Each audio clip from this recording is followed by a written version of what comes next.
it's me, Mama. মাংস রান্না করছি, আলু পেঁয়াজ রসুন ছাড়াও মাংস করা যায়, সেটা আমি দেখাচ্ছি। দেখো কিভাবে করা যায়। শুধু তাতে থাকবে টমেটো, চিকেন, 800 গ্রাম চিকেন আছে, 3টে টমেটো আছে, 9টা কাঁচা লঙ্কা আছে, 100 গ্রাম খানিক আদা আছে। এটাতে সুন্দর একটা রেসিপি করা যায় মাংস। আমরা বাঙালি, তাই আমি দেখাচ্ছি। সবাই সরষের তেলে মাংসটা খেতে ভালোবাসে, অনেকে সাদা তেলটাও পছন্দ করে। একটু তেলটা বেশি যাবে মাংসটায়, তার জন্য বলছি চিন্তা করতে হবে না। ভেবো না যে এতটা তেল কেন ইউজ হবে 800 গ্রাম মাংসতে। তেলটা কিভাবে ইউজ করতে হবে সেটাও আমি তোমাকে দেখাচ্ছি পরবর্তীকালে। একটু সব ইন্তজার করো। পিস করা আছে, সব মাংসটা গরম তেলে ছেড়ে দেবো। পুরো মাংসটাই গরম তেলে ছেড়ে দিতে হবে, কোনো মশলা যাবে না। তার সঙ্গে 3টে টমেটো দিয়ে দিলাম পেটে,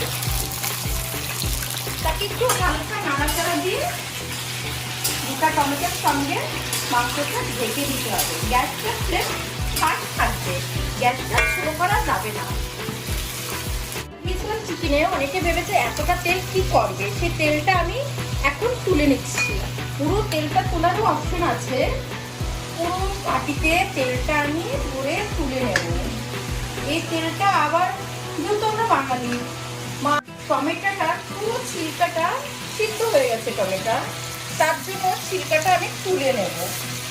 যখন একে তুলে না নিলে পর তাকে ম্যাশ করা যাবে না।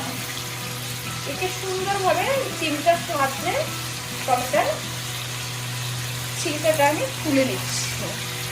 টমেটোটা পুরো পেকে যাচ্ছে, এখন একে ভালো করে ম্যাশ করে দিতে হবে চিকেনের সঙ্গে।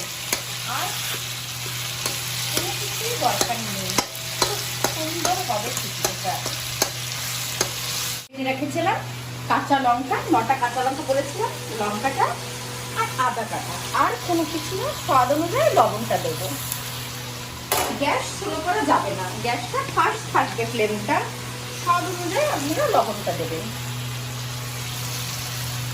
মিনিটের ভিতরে চিকেনটা রেডি হয়ে যাবে, আর কিছু দরকার নেই। চিকেনটা একদম সুন্দর হয়েছে, শুকনো শুকনো, পেঁয়াজ ছাড়া, শুধু টমেটো কাঁচা লঙ্কা আদা দিয়ে খুব সুন্দর খেতে হয়েছে চিকেনটা। এখন আমি সব করে দেবো।